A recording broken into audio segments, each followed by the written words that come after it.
बहुत बहुत स्वागत है दोस्तों आप सभी का आज के इस लाइव सेशन में।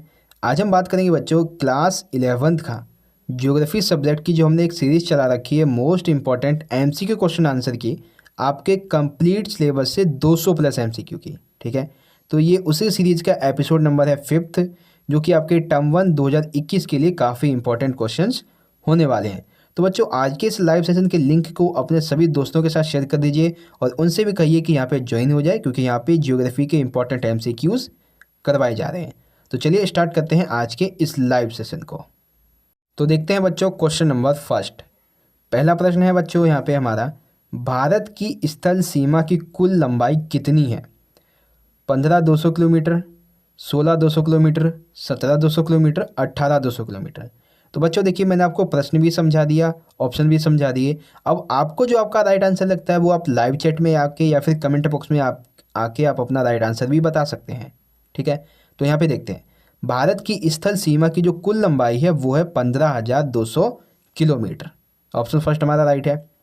सेकेंड क्वेश्चन है, कुछ प्रश्न ऐसे प्रश्न होते हैं जो पृथ्वी पर भौतिक एवं सांस्कृतिक तत्वों के वितरण से जुड़े होते हैं। वे प्रश्न किससे संबंधित होते हैं? क्यों, कहाँ, क्या या फिर कब? तो ये ऐसे जो प्रश्न होते हैं वो होते हैं कहाँ से जुड़े। ठीक है, कहाँ पर पाए जाते हैं, इससे जुड़े हुए होते हैं। नेक्स्ट क्वेश्चन है बच्चों क्वेश्चन नंबर थर्ड, कावेरी नदी का उद्गम स्थान बच्चों कहाँ पर है? ठीक है, आपके ऑप्शन है त्र्यंबकेश्वर पठार में, कर्नाटक का कोकड़ू जिले में, ब्रह्मगिरी पहाड़ियों से या फिर उत्तराखंड से। तो कावेरी नदी का उद्गम स्थान बच्चों ब्रह्मगिरी पहाड़ियों से है। ठीक है, ऑप्शन थर्ड हमारा राइट है।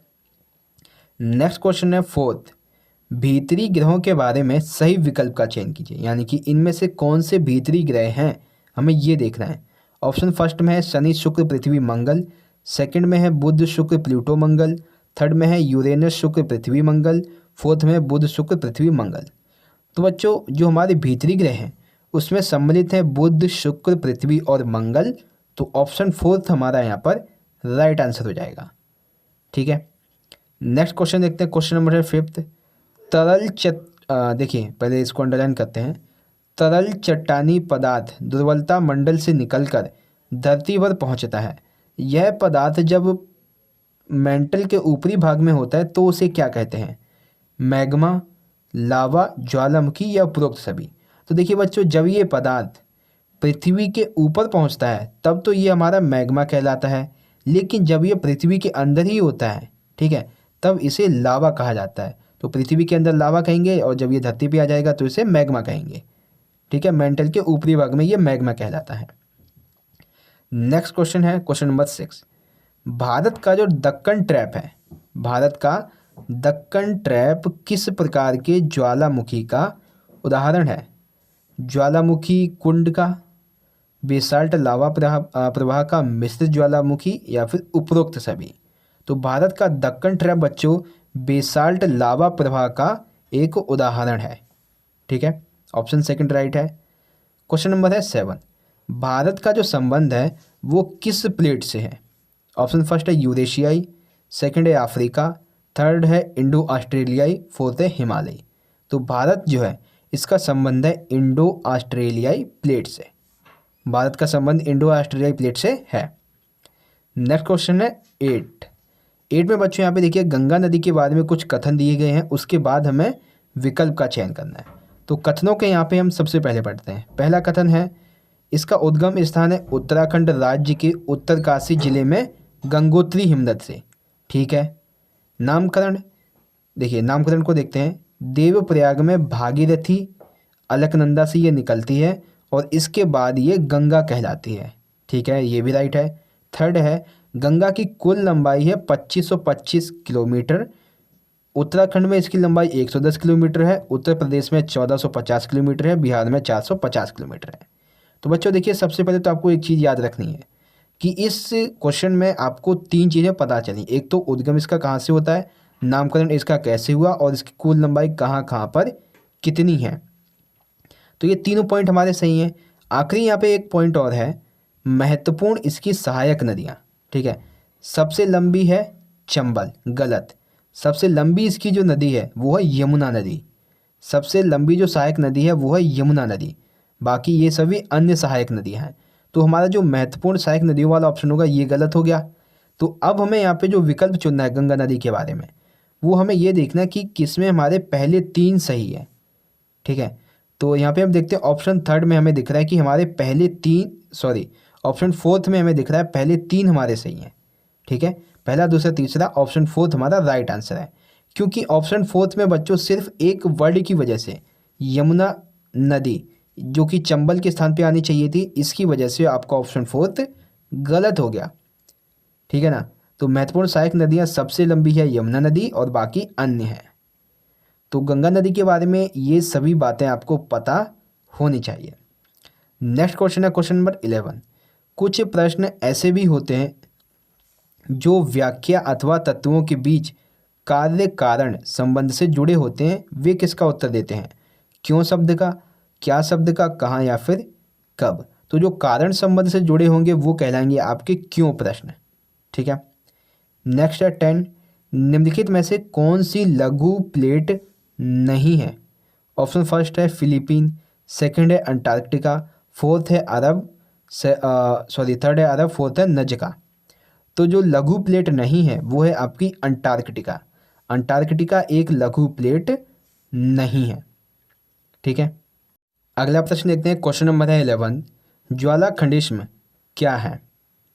ज्वालाखंडिस्म क्या है? ऑप्शन फर्स्ट है ज्वालामुखी के अंदर का मैग्मा, पृथ्वी के धरातल पर लावा, ज्वालामुखी से निकलने वाले छोटे व बड़े लावा के पिंड, राख, धूलकण आदि, उपरोक्त सभी। तो ज्वालाखंडिस्म जो होते हैं उस संबंध में ऑप्शन थर्ड हमारा सही है। ज्वालामुखी से जो निकलने वाले छोटे व बड़े लावा के पिंड होते हैं, राख होते हैं, धूलकण होते हैं, ये सभी मिलकर ज्वालाखंडिस्म का निर्माण करते हैं। ठीक है, ऑप्शन थर्ड हमारा राइट है।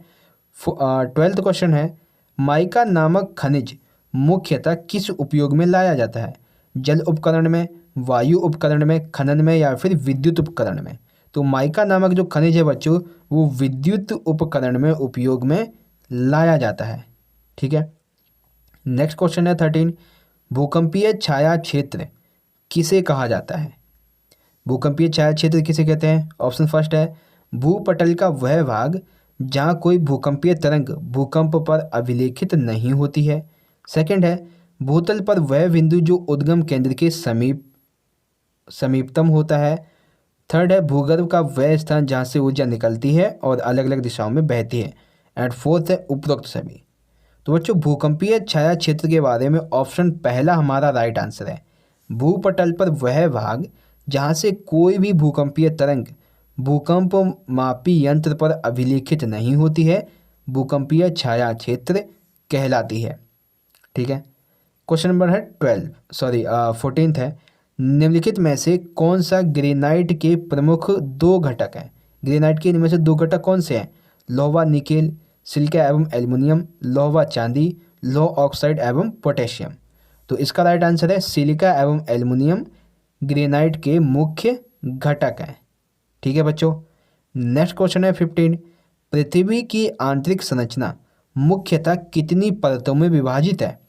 पहला है 2 भूपट्टी और मेंटल, सेकंड है 4 भूपट्टी, मेंटल, आंतरिक क्रोड और बाहरी क्रोड, थर्ड है तीसरा भूपट्टी, मेंटल और क्रोड, फोर्थ है इनमें से कोई नहीं। तो बच्चों पृथ्वी की आंतरिक संरचना के अकॉर्डिंग जो उसकी परतें हैं वो 3 परतें हैं। अब 3 परतों में ऑप्शन थर्ड ही हमारा राइट है, भूपट्टी है, मेंटल है और क्रोड है। ठीक है, ये जो आंतरिक क्रोड और बाहरी क्रोड देख रहे हैं ये क्रोड का ही अन्य भाग है, ये क्रोड की ही अन्य विशेषता है। ठीक है, नेक्स्ट क्वेश्चन है 16। अब हमें बच्चों यहाँ पे ये बताना है निम्नलिखित में से कौन सी विशेषता भूपट्टी के बारे में एक गलत है, यानी कि भूपट्टी के बारे में इनमें से कौन सा एक कथन गलत है? पहला, पृथ्वी का जो पृथ्वी है उसका सबसे बाहरी भाग है, राइट है। धरातल से 30 किलोमीटर की गहराई तक इसको मापा जाता है, यानी इसकी गहराई है। थर्ड है इस परत की चट्टानों का घनत्व 3 ग्राम प्रति घन सेंटीमीटर होता है, ये भी राइट है। तो बच्चा हमारा ऑप्शन फोर्थ कि भूपट्टी का निचला भाग ठोस अवस्था में है, ये भूपट्टी के बारे में कथन गलत है। ठीक है बच्चों, समझिए होंगे आप सभी।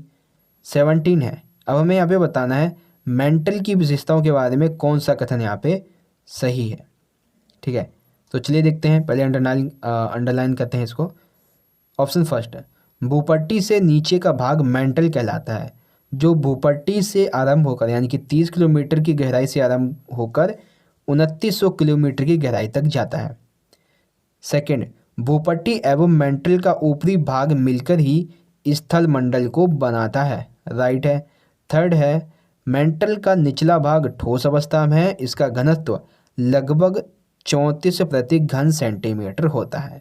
तो बच्चों यहाँ पे मेंटल की विशेषताओं के बारे में उपरोक्त सभी विशेषताएं राइट है, तो ऑप्शन फोर्थ हमारा इसका राइट आंसर हो जाएगा। ठीक है, नेक्स्ट क्वेश्चन है 18, निम्नलिखित में से क्रोड की विशेषताओं का सही विकल्प का चयन कीजिए। अब यहाँ पे हमसे क्रोड की विशेषताओं के बारे में सही विकल्प पूछा गया है। पहला, मेंटल के नीचे का भाग क्रोड कहलाता है, जिसे हम आंतरिक और बाहरी दो भागों में बांट सकते हैं। सेकंड है, बाहरी क्रोड जो है वो तरल अवस्था में, जबकि आंतरिक क्रोड ठोस अवस्था में है। थर्ड है, इसका घनत्व लगभग 13 ग्राम प्रति घन सेंटीमीटर होता है, और जो क्रोड होता है वो निकिल व लौह जैसे भारी पदार्थों से भी बना हुआ होता है। तो बच्चों क्रोड की विशेषताओं के बारे में हमने देखा, ये सारे ही ऑप्शन, तीनों ही ऑप्शन हमारे राइट हैं। तो इस संबंध में हमारा जो ऑप्शन फोर्थ है, उपरोक्त सभी, ये इसका राइट आंसर होता है। ठीक है बच्चों, नेक्स्ट क्वेश्चन है 19 है। 19 क्वेश्चन है, आंतरिक ग्रहों को पार्थिव ग्रह क्यों कहते हैं। पहला, आंतरिक ग्रह भी पृथ्वी की तरह शैलों से निर्माण हुआ है। सेकंड है, आंतरिक ग्रह भी पृथ्वी की तरह पहले आग की तरह थे। थर्ड है, आंतरिक ग्रह पृथ्वी की तरह ही चट्टानों से निर्मित है। और फोर्थ, इनमें से कोई नहीं। तो बच्चों आंतरिक ग्रहों को पार्थिव ग्रह इसलिए कहते हैं क्योंकि आंतरिक ग्रह पृथ्वी की तरह चट्टानों से ही निर्मित हैं, इसीलिए आंतरिक ग्रहों को पार्थिव ग्रह भी कहते हैं। लास्ट है हमारा 20 क्वेश्चन है, आखिरी प्रश्न है ये, यदि ज्वालामुखी परपट्टी से नई परपट्टी का निर्माण होता है तो दूसरी तरफ महासागरीय गर्तों में इसका विनाश भी होता है। ये जो संकल्पना है वो किसके द्वारा दी गई है। अल्फ्रेड वैगनर, मेगास्थनीज, अब्राहम आर्टेलियस या फिर हेस के द्वारा। तो ये जो संकल्पना है वो हेस के द्वारा दी गई है, और बेसिकली ये आपका सागरीय अधस्थल सिद्धांत जो है उससे संबंधित है। ठीक है, तो यहाँ पे आज का हमारा ये लाइव सेशन बच्चों एंड होता है, ख़त्म होता है, जिसमें आपके 20+ MCQ करवा दिए गए हैं। एंड आई होप बच्चों आप सभी को आज का ये वीडियो अच्छा लगा होगा। वीडियो अच्छी लगी तो लाइक कीजिएगा ज़्यादा से ज़्यादा, और अपने सभी दोस्तों को भी शेयर कर दीजिएगा। मिलेंगे बच्चों नेक्स्ट वीडियो में, तब तक के लिए आप पढ़ते रहिए और अपना ख्याल रखिए। धन्यवाद। जय हिंद, वंदे मातरम।